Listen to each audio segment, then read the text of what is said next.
Hello Year 4, it's Mr Tamlin here to read Chapter 8, Training Your Dragon the Hard Way. Hiccup was still pretty certain, knowing dragons as he did, that yelling was the easiest method of training them. So, over the next couple of weeks, he tried yelling at Toothless to see if he could make it work. He tried yelling loudly, firmly, strictly.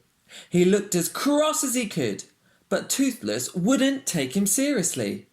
Hiccup finally gave up on the yelling when Toothless stole a kipper off his plate one morning at breakfast.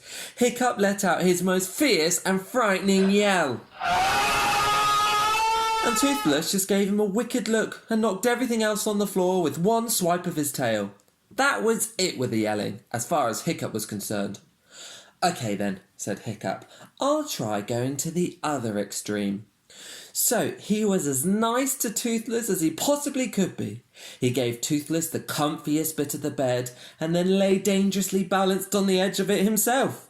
He fed him as much kipper and lobster as he wanted. He only did this once though, as the little dragon just went on eating until he had made himself thoroughly sick. He played games with him for hours and hours. He told him jokes. He brought him mice to eat. He scratched that bit that Toothless couldn't quite reach in between the spokes on his back. He made that dragon's life as close to dragon heaven as he possibly could.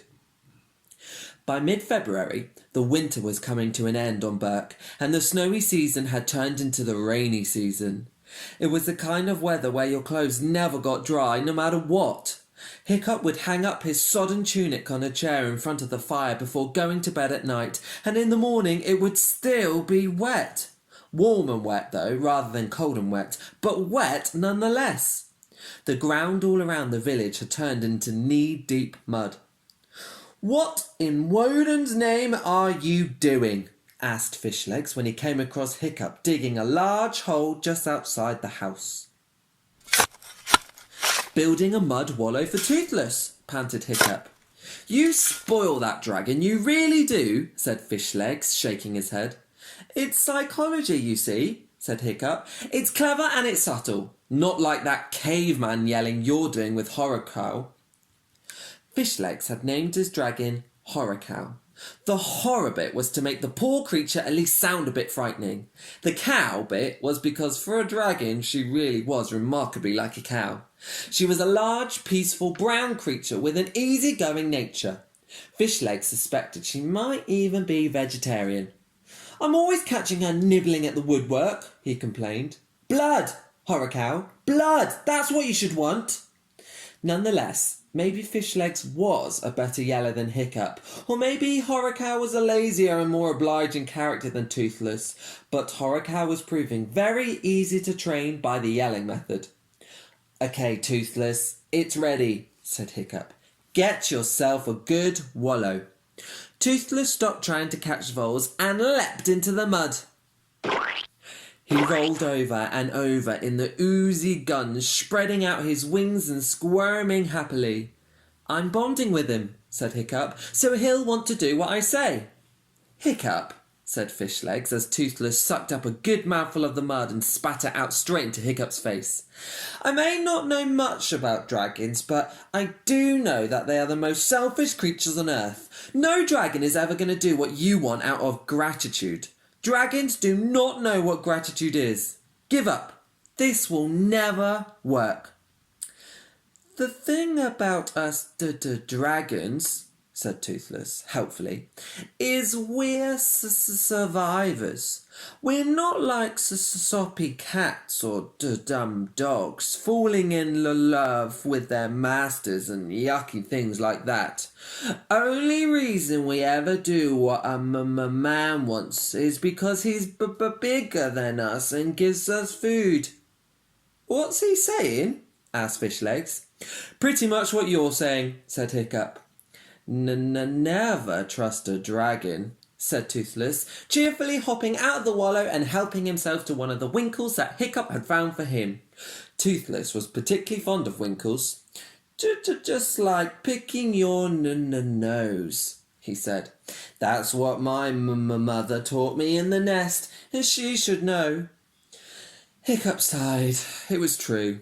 Toothless was cute to look at and very good company, if a little demanding. However, you only had to look into his big, innocent, heavily lashed eyes to realise that he was totally without morals. The eyes were ancient, the eyes of a killer. You might as well ask a crocodile or a shark to be your friend. Hiccup wiped the mud off his face. I'll think of something else, said Hiccup. February turned into March, and Hiccup was still thinking. A few flowers made the mistake of appearing and were immediately blasted out of existence by a couple of hard frosts that had kept themselves back for this very purpose. Fishlegs could now get Horacow to go and stay on command. Hiccup was still struggling to teach Toothless the basics of toilet training. No pooing in the kitchen, said Hiccup for the 100th time, carrying Toothless outside after yet another accident. It's warmer in the kitchen, whined Toothless. But poos go outside. You know that, said Hiccup at the end of his tether. Toothless promptly pooed all over Hiccup's hands and down his tunic. Is outside, is outside, is outside, crowed Toothless. At this inopportune moment, Snotlout and Dogsbreath came sauntering past Stoic's house on the way back from the beach, their dragons on their shoulders. Well, well, well, sneered Snotlout. If it isn't that useless, covered in dragon poo, it actually quite suits you. Huh, snorted Dogsbreath. That's not a dragon, jeered Sea Slug, Dogsbreath Dragon, who was an ugly great grunkle with a pug nose and mean temper. That's a newt with wings. That's not a dragon, scoffed Fireworm, Snotlout's dragon, who was as big as bully as her master. That's an ickle newborn bunny wabbit with a pathetic poo problem. Toothless gave a gasp of fury. Snotlout showed Hiccup the immense heap of fish that he had wrapped up in his cloak. Look what Fireworm and Sea Slug caught down at the beach, and it only took a couple of hours. Fireworm coughed, flexed a shining muscle or two, and looked at her claws in fake modesty. Oh, please, she drawled. I wasn't even concentrating. If I was trying, I could do it in 10 minutes, with one wing tied behind my back.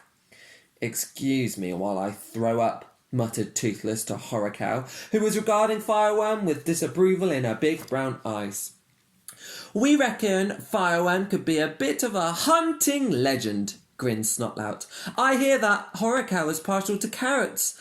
Has the Toothless Wonder got up the nerve to attack a vegetable? Carrots are a bit crunchy, but perhaps he could manage the odd squished cucumber? You could give it to him through a straw, perhaps? Ha. Dogsbreath laughed so hard that snot came snorting out his nose. Careful, Dogsbreath, said Fishlegs politely. Your brains are coming out.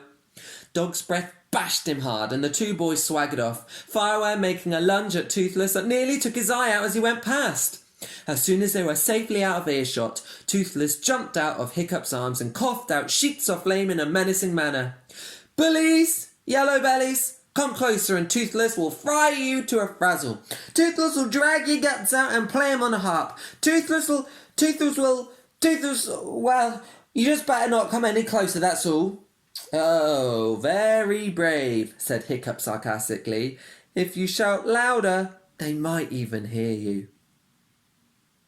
Okay, that's the end of Chapter 8, Year 4. Tune in tomorrow for Chapter 9, which is Fear, Vanity, Revenge, and Silly Jokes.